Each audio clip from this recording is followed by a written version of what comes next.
Salut les gars, salut les filles, salut la famille, comment ça va? Moi je vais super bien. Aujourd'hui on se retrouve pour la deuxième partie de la grossophobie. Et aujourd'hui nous allons découvrir ensemble de que ça. Cette patente-là qu'on appelle la grossophobie. C'est parti!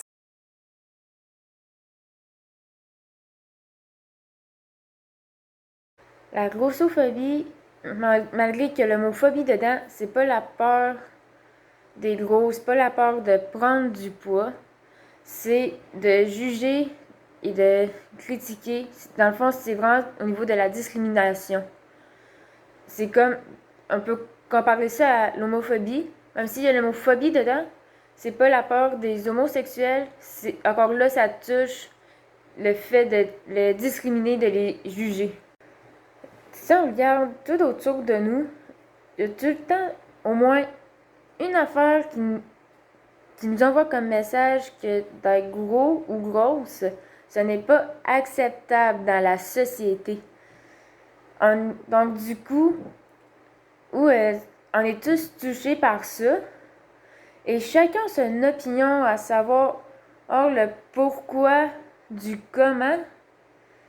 Mais malheureusement, la plupart donnent des conseils à ces personnes-là quand ils l'ont pas demandé. Fait que quand une personne ne te demande pas de conseils, ça veut dire de mêler toutes tes affaires puis ferme ta gueule. Ce qui est très populaire aussi de nos jours, c'est les photos avant et après. Moi, perso, ça me dérange pas si t'aimes voir ton évolution physique, avoir une photo avant, une photo après. Moi, ça me dérange pas.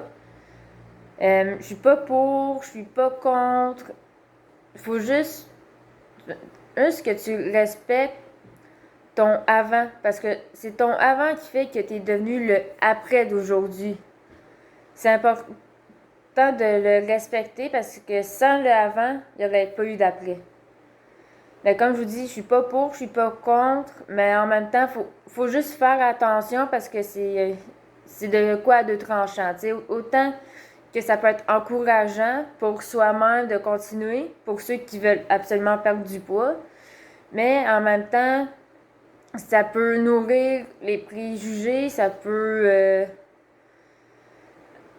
ça peut nourrir les préjugés, puis juste aussi faire attention à bien respecter le avant, au fait que c'est grâce à ça que tu as pu avoir un après. La grossophobie se manifeste de plusieurs façons. Comme je l'ai dit, au début, c'est de la discrimination et ça inclut le rejet, le jugement, donc le manque de respect.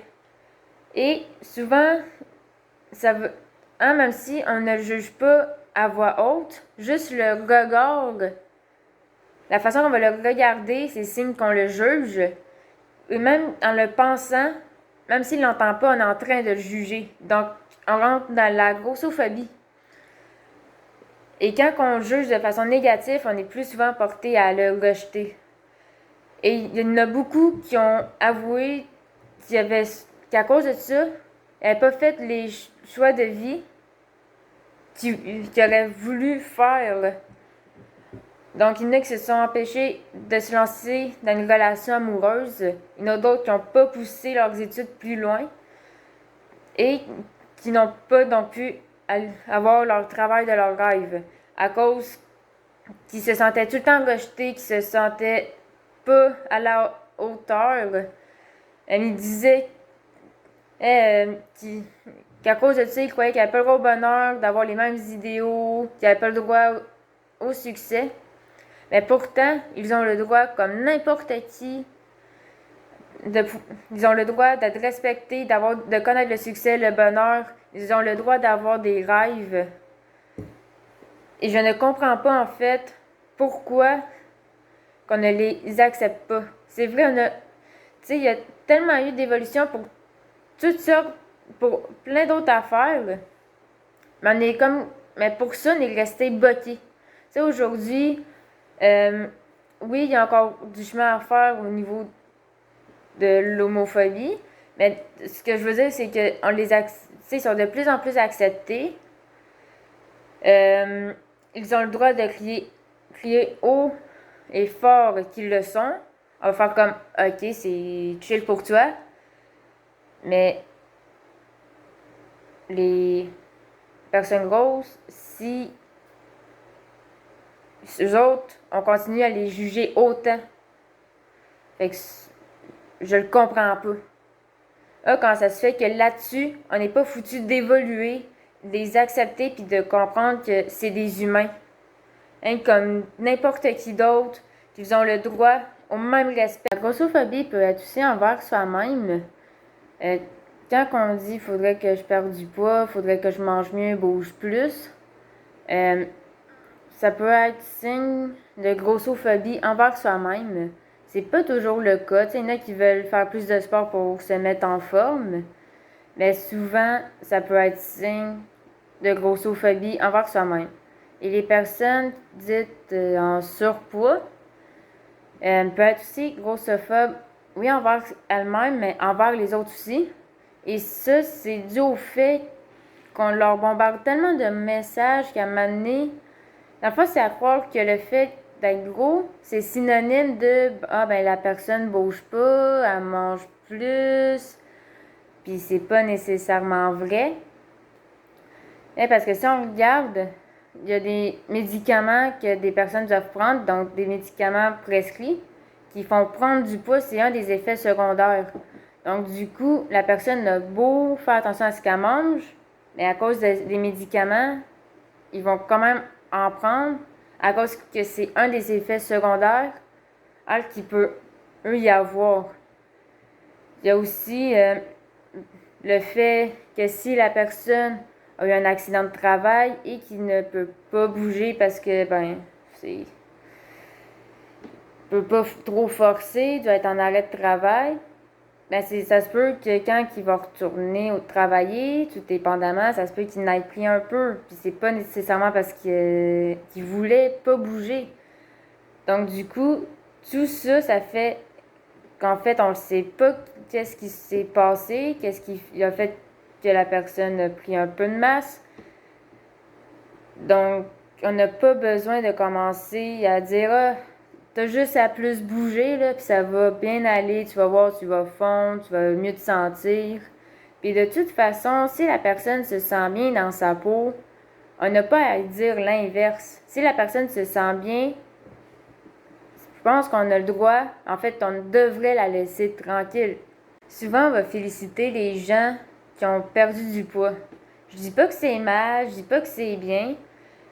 En fait, il faut juste faire attention parce que faut pas oublier qu'il y a des maladies qui font maigrir. Donc, autant il y a des médicaments qui ont l'effet secondaire, c'est de faire prendre du poids, autant qu'il y a des maladies qui font perdre du poids.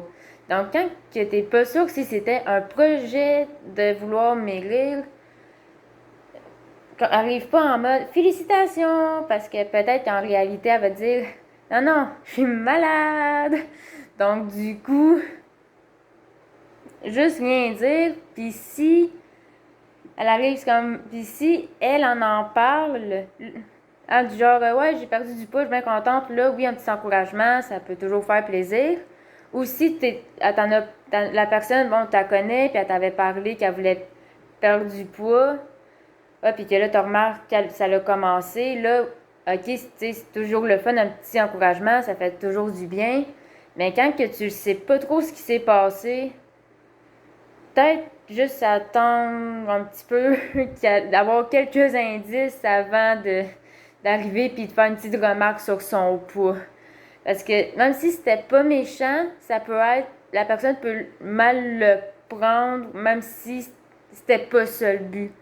Donc, juste faire attention avec ça, en fait. En conclusion, on a tous les mêmes droits.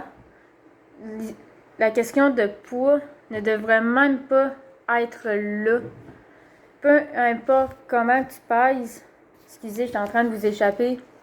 Peu importe comment tu pèses, t'as les mêmes droits que n'importe quel autre humain. T'as le droit de réaliser tes rêves, t'as le droit d'avoir le travail que tu veux, le même respect. Et dans le fond, on n'a même pas à se fier au physique. C'est quand même pas censé de regarder ça, à savoir à quoi la personne ressemble extérieurement, mais c'est l'intérieur qui compte. Sur ce, je vous dis merci d'avoir regardé la vidéo. N'oubliez pas de vous abonner, liker, partager. Et je vous dis à la prochaine pour la prochaine partie.